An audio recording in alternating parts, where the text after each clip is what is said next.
Heart பீட்ஸ்லாம் ரொம்ப நார்மலா தான் இருக்கு. கவலைப்படுற அளவுக்கு ஒண்ணும் இல்ல. அப்புறம் ஏன் இப்படிலாம் நடந்துக்கிட்டா? இது வரைக்கும் இப்படி பிஹேவ் பண்ணதே இல்லை டாக்டர். இங்க பாருங்க, பிசிக்கல் ப்ராப்ளம்னா நம்ம ஈஸியா கண்டுபிடிச்சிடலாம்.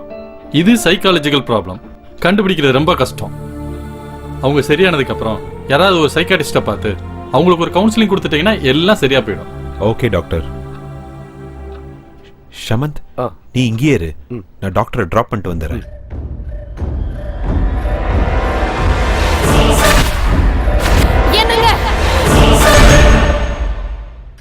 How is her condition, doctor? She is very weak. நான் எழுதி கொடுத்த டேப்லெட்டை ரெகுலரா கொடுங்க. She will be all right. Yes, all right, doctor. பாட்டி, என்ன பாட்டி திடீர்னு ட்ரெயின்ல இருந்து இறங்கினோடனே ஃபோன் பண்ணிருக்கலாமே? பாவம், நீ ஏன் எவ்வளவோ டென்ஷன்ல இருக்க. உனக்கு ஃபோன் பண்ணி நீ வந்து என்ன கூட்டிட்டு போறதை விட நானே டாக்ஸி பிடிச்சு வந்துட்டேன். என்னாச்சுப்பா? இப்ப ஒன்னும் இல்ல, நான் போயிட்டு வந்து உங்ககிட்ட பேசுறேன். மந்த்ரா ஷமந்த் ரூம்ல இருக்காங்க, நீங்க போய் பேசிக்கிட்டு இருங்க. நான் போய் டாக்டரை டிராப் பண்ணிட்டு வந்துடுறேன். வாங்க டாக்டர்.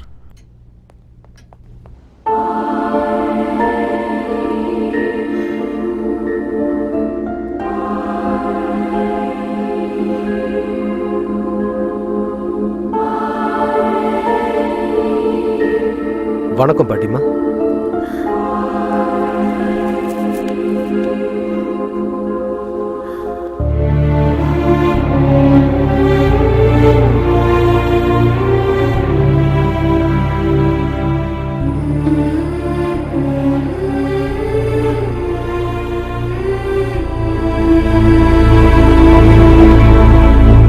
என் பேர சின்ன வயசா இருக்கும் போதே ஒரு ஆக்சிடென்ட்ல அவங்க அம்மா அப்பா இறந்துட்டாங்க. அன்னையில இருந்து அவன் தான் என் உலகம்னு நினைச்சு அவனை கண்ணுக்கு கண்ணா உயிருக்கு உயிரா பார்த்து வளர்த்து படிக்கவும் வச்சேன், கல்யாணமும் பண்ணி வச்சேன். ஆமா பாட்டி. சின்ன செடி மரமா வளர்ந்ததுக்கு அப்புறம் அதுக்கு வேலி தேவைப்படாதுன்னு அவனை நான் சுதந்திரமா விட்டுட்டு ஆன்மீக பயணத்துக்கு போயிட்டேன். ஆனா நான் திரும்ப வர்றதுக்குள்ள அவன் இந்த வீட்டை வாங்கி ரொம்ப தப்பு பண்ணிட்டான்பா, தப்பு பண்ணிட்டான். நானும் வேணாம் தான் சொன்னேன் பாட்டி. ஆனா அவனுக்கு ஏதோ ஒரு சென்டிமெண்ட், தாத்தா அப்பா மாமா சித்தப்பா சின்ன வயசு நினைவுகள் இப்படியெல்லாம் சொல்லி என்னையும் கன்வின்ஸ் பண்ணி ரொம்ப பிடிவாதம் பிடிச்சு இந்த வீடை வாங்கிட்டான். இந்த பொடிவாதம், சென்டிமெண்ட், தொடுக்குத்தனம் இது எல்லாமே அவனோட பலவீனம் தம்பி. இங்க பாருப்பா, நம்ம ஒரு இடத்தை வாங்குறதுக்கு முன்னாடி அந்த இடத்தோட சரித்திரம் என்னன்னு நம்ம நல்லா தெரிஞ்சுக்கணும். அங்க ஏதாவது துர்சம்பவங்கள் நடந்திருந்தா அது வாழ்றதுக்கு ஏத்த இடம் இல்ல. நாங்க இந்த வீட்டை காலி பண்ணதுக்கு அப்புறம் இங்க ஏதோ துர்சக்தி வாழ்ந்துகிட்டு இருக்கு, அதுக்கு ஏதோ ஆயிருக்குது. ஆமாம்பா. நடந்தது நடந்து போச்சு, இனிமே என்ன பண்ணணும் சொல்லுங்க. நானும் அத பத்தி தான் யோசிச்சுட்டு இருக்கேன். இந்த மாதிரி சூழ்நிலையில அவனுக்கு தேவைப்படுறது மன ரீதியான ஒரு துணை. நீ அவனோட க்ளோஸ் ஃப்ரெண்டு. இந்த பிரச்சனைக்கெல்லாம் ஒரு விட கிடைக்கிற வரைக்கும் நீ கூடவே இருக்கணும். அவனுக்கு நீ தைரியத்தை கொடுக்கணும். கண்டிப்பா பாட்டி.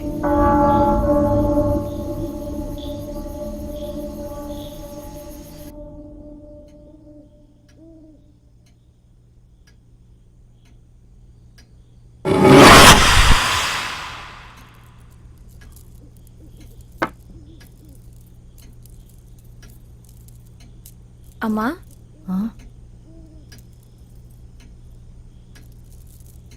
மொத்தமா மந்த்ரா எங்க காலையில இருந்து பார்க்க முடியல. முதலாளி வேலைக்கு போன உடனே பெட்ரூம் போனவங்க இன்னும் கீழே வரவே இல்லம்மா. சரி, நீ இந்த வேலையெல்லாம் முடிச்சிட்டு சமைக்க ஆரம்பிச்சிரு, நான் போய் பார்த்துட்டு வரேன். சரிம்மா. சிக்கு புக்கு ரயிலு, சிக்கு புக்கு ரயிலு, சிக்கு சிக்கு சிக்கு புக்கு ரயிலு, சிக்கு புக்கு சிக்கு. நீ இங்க தனியா உட்கார்ந்து என்ன பண்ணிட்டு இருக்கமா? நான் விளையாண்டுட்டு இருக்கேன் பாட்டி. ஓ, விளையாடிட்டு இருக்கியா? என்ன விளையாட்டு? நான் பொம்மைங்களோட விளையாண்டுட்டு இருக்கேன். பொம்மைங்களோடயா? ம். அந்த பக்கமா ஏன் திரும்பிக்கிட்டு இருக்க? சிக்கு புக்கு திரும்பி என்ன பாருமா.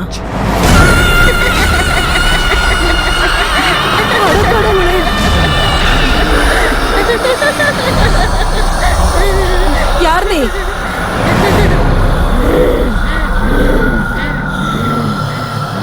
உன்னத்தான் கேட்டுட்டு இருக்கேன். யார் நீ?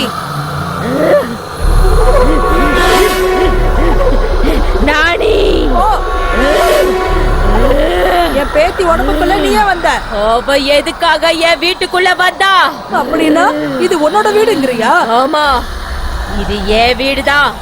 இங்க நானு, எங்க அப்பா அம்மா தவிர வேற யாரும் இருக்க கூடாது. அப்படின்னா நீ, உங்க அம்மா, உங்க அப்பா எல்லாருமே இந்த வீட்டுல தான் இருக்கீங்களா? ஆமா, அவங்க எல்லாம் வெளிய போயிருக்காங்க. அவங்க திரும்ப வர வரைக்கும் வீட்டுக்குள்ள வேற யாரையும் சேர்க்க கூடாதுன்னு சொல்லிட்டு போயிருக்காங்க. ஆனா இவங்க கதவை உடைச்சுக்கிட்டு வந்து இங்க உள்ள இருக்காங்க. நான் யாரையும் விட மாட்டேன். ஒவ்வொருத்தரையா கொலை பண்ண போறேன். வேணாம் வேணாம், அந்த மாதிரி எதுவும் பண்ணிடாத. அவளை விட்டுடு. நானே அவங்களே இந்த வீட்ல இருந்து கூட்டிட்டு போயிடுறேன். இனிமே இங்க வரவே மாட்டோம். எங்க வீட்டுக்குள்ள யாராவது ஒரு தடவை வந்துட்டா அவங்கள நான் உயிரோட அனுப்ப மாட்டேன். ஏய், என்ன மிரட்டுறியா? உன்கிட்ட இருந்து எப்படி காப்பாத்தி கூட்டிட்டு போகணும்னு எனக்கு நல்லாவே தெரியும். என்கிட்டயே சவால் விடுறியா? ஆமா, வாழ்றதுக்கு சொந்தமா ஒரு உடம்பு கூட இல்லாம அடுத்தவங்க உடம்புல இருக்கிற உனக்கே இவ்வளவு திமிரு இருந்துச்சுன்னா எனக்கு எவ்வளவு திமிரு இருக்கும்? உன்னை இவ உடம்புல இருந்து அடிச்சு துரத்தி என் பேர பிள்ளைங்களை நான் காப்பாத்திருவேன். காப்பாத்தியா தீருவேண்டி, விட மாட்டேன்.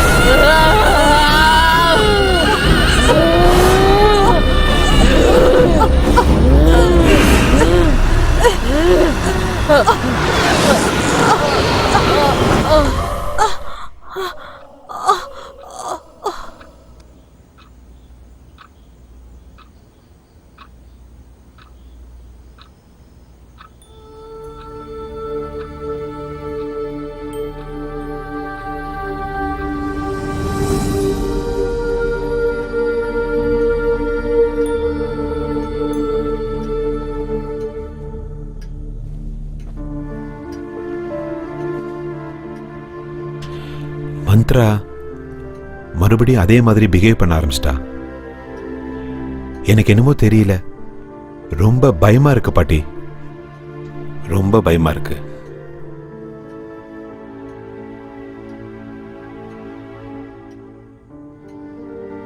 நானு இந்த வீட்டை வாங்கி ரொம்ப தப்பு பண்ணிட்டேன். இங்க பாருப்பா, நடந்து முடிஞ்சத பத்தி யோசிச்சு கவலைப்படுறதை விட அடுத்ததா என்ன பண்ணணும்னு நல்லா யோசிப்பா.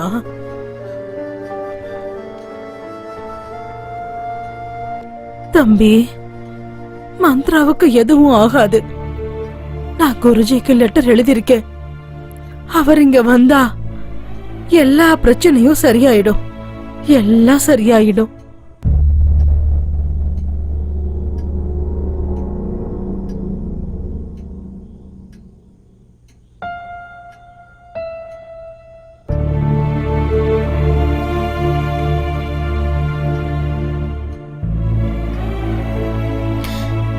ஏன் அழுதுட்டு இருக்கீங்க? அதெல்லாம் ஒண்ணும் இல்ல, ரொம்ப நாளைக்கு அப்புறம் பாட்டி வந்திருக்காங்கல்ல, அதனாலதான். உங்களுக்கு பொய் சொல்ல கூட தெரியல. பாட்டி திரும்ப வந்தா நீங்க எவ்வளவு சந்தோஷப்படுவீங்கன்னு எனக்கு தெரியாதா என்ன? எனக்கு உடம்பு சரியில்லைன்னு தானே நீங்க அழுகுறீங்க. உனக்கு என்ன ஆச்சு?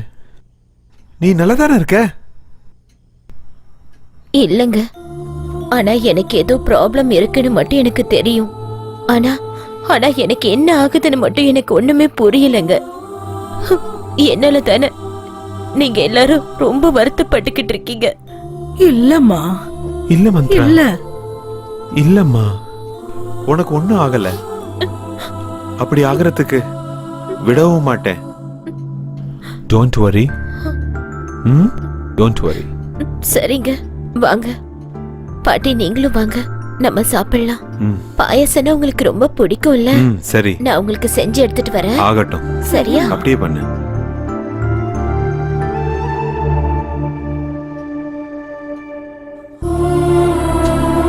தம்பி, நீ ரொம்ப நல்லவன். அந்த கடவுள் உன்னை எப்பவும் கைவிட மாட்டாரு. எப்பவுமே கூட இருப்பார்ப்பா.